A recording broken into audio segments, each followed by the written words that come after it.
What?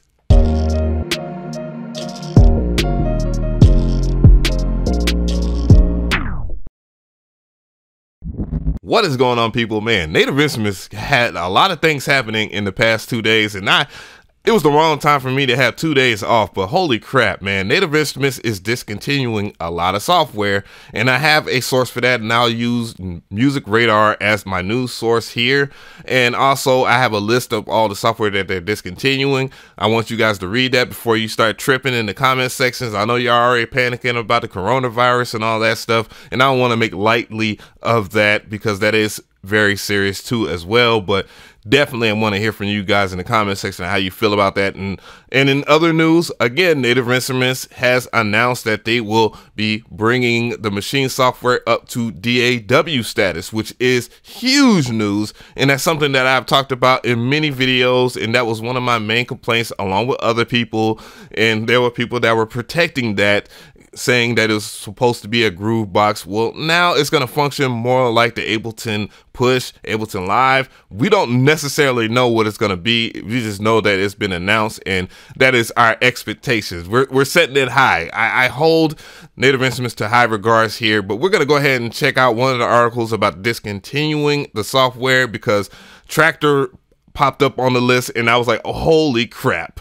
But let's go ahead and get into that. So the links will be in the description box so you can read this with me. And Native Instruments to discontinue a long list of products, meaning that they can't be reinstalled on new computers. That's huge news. And when I saw this, it says versions of Absinthe, Battery, Reactor, Guitar Rig, and Tractor. When I saw Tractor, I freaked out. So it's supposed to be cold on the 31st of May 2020. So that is pretty huge news. Native Instruments has announced that it's discontinuing a long list of older software products that after the 31st of May 2020, you won't be able to reinstall them on a new computer. Holy crap. The list includes not only plugins, instruments, and effects, Absinthe 2 and 3, Battery 2, FM7, Pro 53. So these are a lot of the older plugins that they have, and man, it's just about time to them to get rid of it.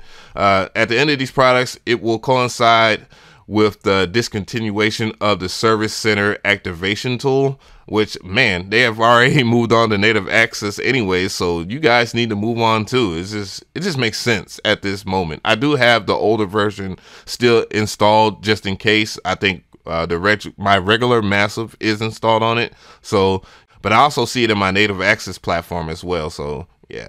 So here's the list here if you are very curious of what's going to be discontinued here. And yeah, it's a nice little list of stuff. I was like, holy goodness, look at this list, man. It just keeps on going and going. So again, link will be in the description box so you can see it and be able to rant and cry and whatnot. But at least they put out this information. That's a huge step on Native Instruments' part, is communication. And I think they do that very well. That is one thing Native Instruments does very well. I'm just saying. Not even done yet with the news. Music Radar has something else. It says Native Instruments says that it wants to make Maschine a start-to-finish music production platform, which is fantastic. I mean, I really did like the Maschine. I like the Maschine Mark III's design. I like the fact that it had a touch strip on there. I kind of wish that the MPC 1 had that as well, but you still have the Q links, and you could do a lot with the Q links. Bear with me on that. I'll have a video on that soon.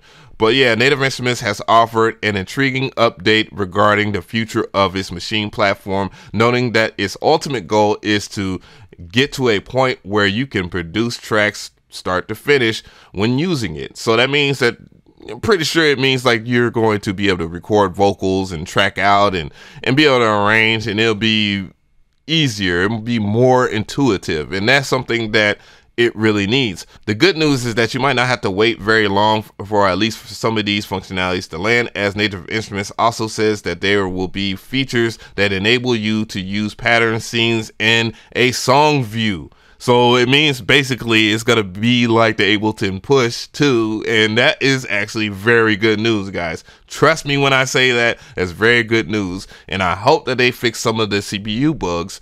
Ooh, that would be fantastic. So now for my hot take. So my first hot take on the discontinue of the software, I definitely think that it's the right thing for Native Instruments to do, because if you're supporting stuff that works on Mojave and many other old OSs and stuff like that, man, there's no room for growth.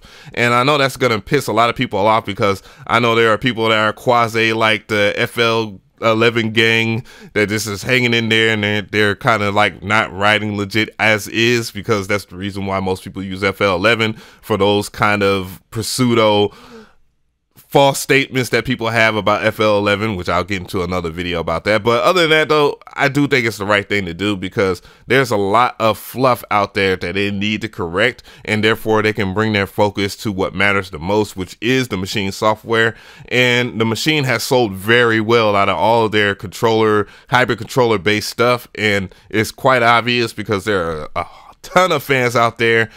Me being a half fan of that, I know I sold my Maschine, but holy crap, I really want it back. Oh my gosh. And I already know where I can get it from for a pretty good price anyway, so whatever. I'm pretty sure someone is going to ask me that in the comment section. I might be nice enough to give you the plug. But other than that, though, yeah, really good. And, you know, come May 31st, I think that's a really good thing. You know, it gives everybody time to preparate. And hopefully during that time, they do announce, in June, that is, they announce new stuff. And I'm pretty sure they're going to do a sale too. And Complete 12 was a great, huge sale last year, and I really missed out on it, and I really wanted that. So if you missed out on it, hopefully Native Instruments, because I know you're listening, because y'all write me all the time on the slide. Yeah, do that sale again. That's really good. And they got a good sale going on right now too as well. But yeah, a full DAW on the works. Yeah, it's a really good thing to do. Hopefully they will iron out a lot of the CPU problems that I had with my Maschine software, and some of the things, the bugs that people don't like. And yeah, I expect that they know these things, because they have a tightly niched forum where they do take a lot of feedback. And I know there are a lot of Rabbit fans out there that will be upset and flip out in those forums. But, you know, you got to understand that if they do reduce a lot of the fluff software that they're discontinuing, that means that they can bring more focus to things that really need help, like Mass Effects. And, you know, I think they might even work with a lot of other companies out there, which I will brings up something that I talked about in a recent video that was a smash. And that I don't want to talk about it now, because I want to ruin what might be down the pipeline. But I do think that there is a standalone version coming soon. There, I said it. I'm not signing no NDAs, but it's quite obvious where Native Instruments is going to be doing in the future. And yes, Akai is out there in Germany too as well. So yeah, I'm pretty sure it's going to happen. Akai has stepped above them with the MPC 1, but I do see them kind of giving them some really good feedback, maybe for a price, or, you know, I don't want to talk about none of that stuff. That's something that we all don't know about. So yeah, let me know in the comment section. I definitely want to hear from you guys. Do you think this is a good thing or nah? Yeah, let me know.